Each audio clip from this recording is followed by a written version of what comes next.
Merry Christmas, everybody, from yours truly, Spot of Nerd. Happy holidays, Happy New Year, everything in between, whatever you celebrate, happy everything. Because, damn it, we're gonna still celebrate the holidays. Because for some of you, it's the best time of year. I actually prefer Halloween. You knew it was coming eventually. I never actually even thought about it until maybe a couple weeks ago. I have never reviewed the greatest chick flick that has ever come across Hollywood. Love Actually.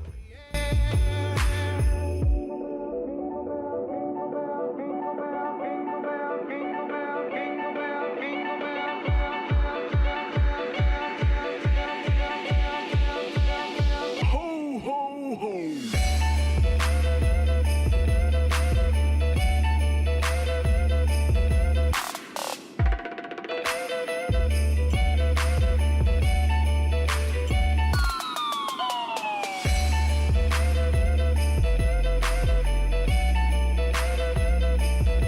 It's got the most amazing cast. It's got Rick motherfucking Grimes. AK-47, 44 Magnum, automatic weapons, night scope. There's a compound bow and a machete with a red handle. That's what I'm gonna use to kill you. It's got Elizabeth from Pirates of the Caribbean. You've got Snape from Harry Potter.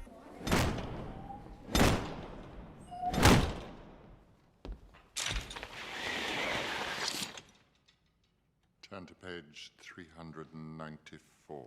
Who else? Bilbo fucking Baggins is in this film. And a lot of other celebrities that, again, I don't know their names off the top of my head, but once you see them, you'll know them. They've been in a whole bunch of movies. Love Actually is one of the only films that you can actually put so many actresses and actors together, and it actually works. There's been a lot of movies in the past that you put a whole bunch of celebrities in, and it falls to fucking pieces. And it's the holiday season. It's Christmas time. There are so many Christmas movies, for the love of God. Fucking, what's it? Hallmark Channel.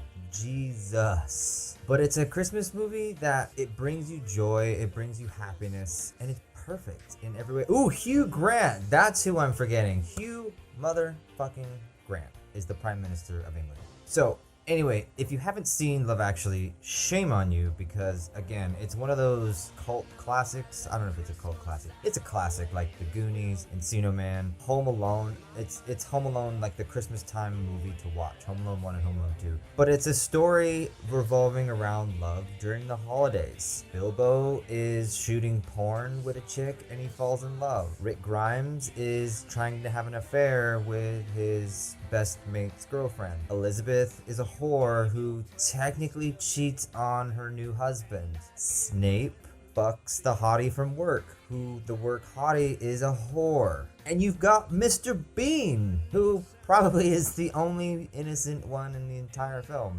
You've also got little kid love. That sounded wrong. Not little kid love, but like, you know, when you're younger and you have a crush on somebody, you got the little boy who actually fell in love with his classmate. It's wholehearted. It's one of those that has numerous stories put into one. The perfect love story between Jamie and his housekeeper Aurelia.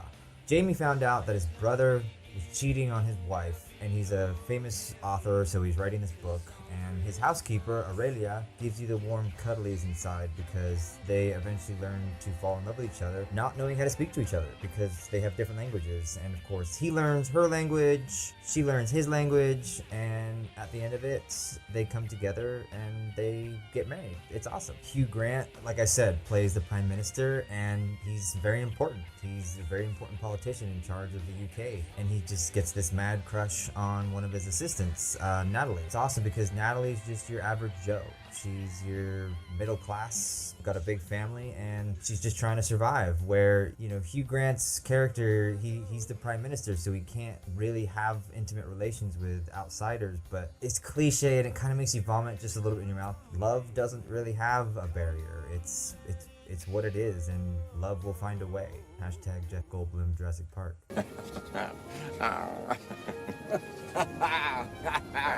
And then you have Liam Neeson. That's another one I forgot. Liam fucking Neeson is in this film. His son Daniel.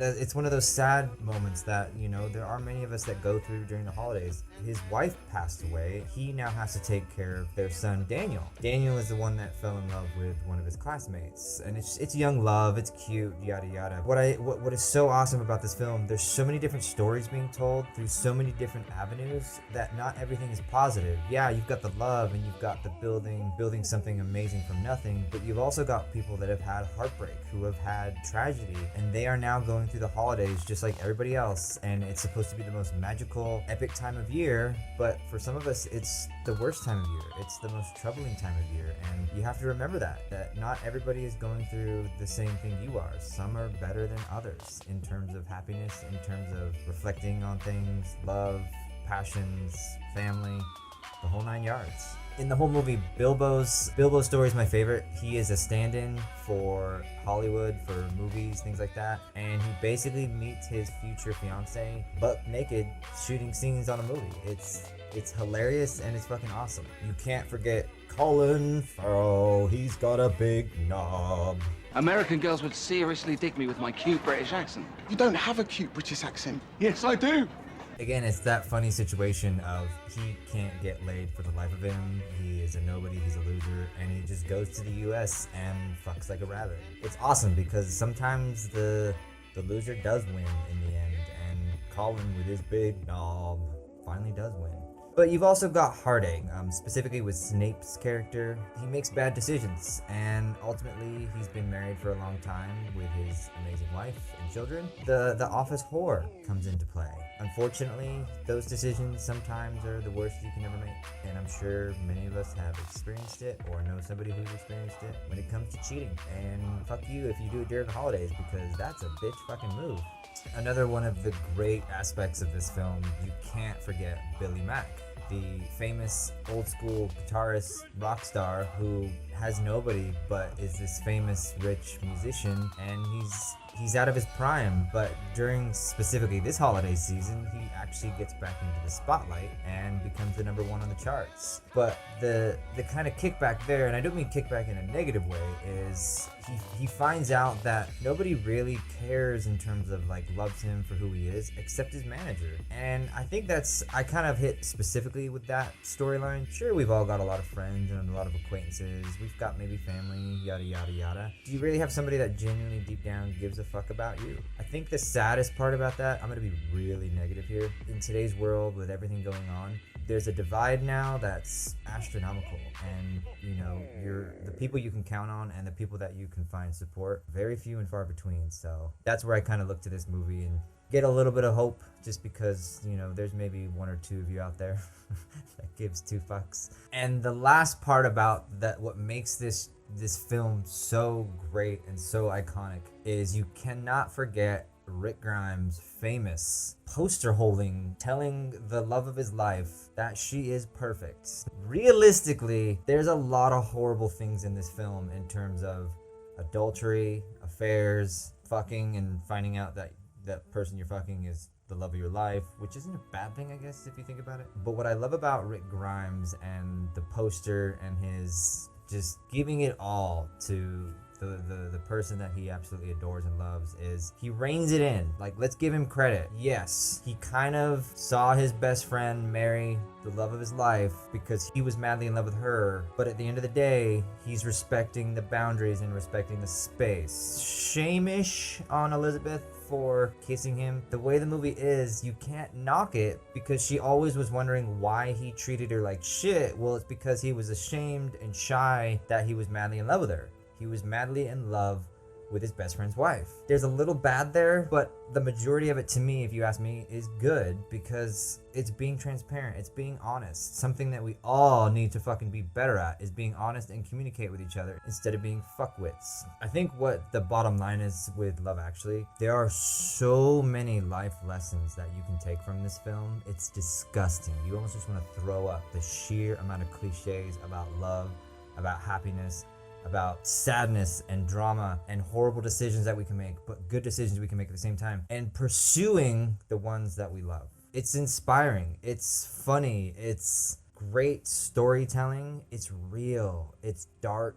It's humorous. Everything in between. Go and watch Love Actually. It will be, I'm not even gonna joke with you. It's gonna probably your top 3 greatest chick flicks holiday movies of all time. With that being said, thank you all so much for watching. If you would be ever so kind, you can give me a Christmas present and go ahead and hit that subscribe button right down below. Give us a like, give us a thumbs up if you enjoyed this video. Send me your comments. Have you seen Love Actually? What's your favorite story in the film? Who's your favorite actor, actress in the film? Because there are dozens of famous people way back in the day. Yeah, way back in the day. This film literally came out in I think it was like early 2000s, so it's getting on, it's getting old.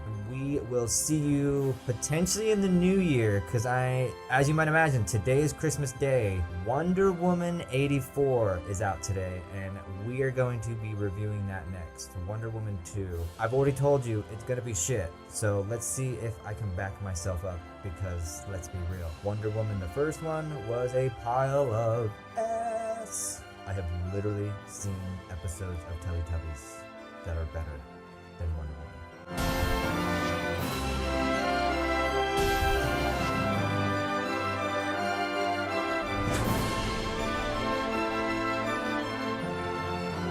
In case you don't see me before January 1st of 2021, just a quick note on 2020. Sure, we can all say it was a shitty year. Sure, we can say it was horrible and blah, blah, blah, blah, blah. But here's my positive, direct message to anybody watching. If you're watching this, you're still alive. Odds are, you probably still have food on the table, and you probably got a roof over your head. You might even have your health. Hopefully it's pretty good. Some of us don't. Appreciate it. That's all. Just appreciate what you have. Be thankful, because there are many of us out there right now that are doing far worse. And you know this. So remember, it ain't all about you.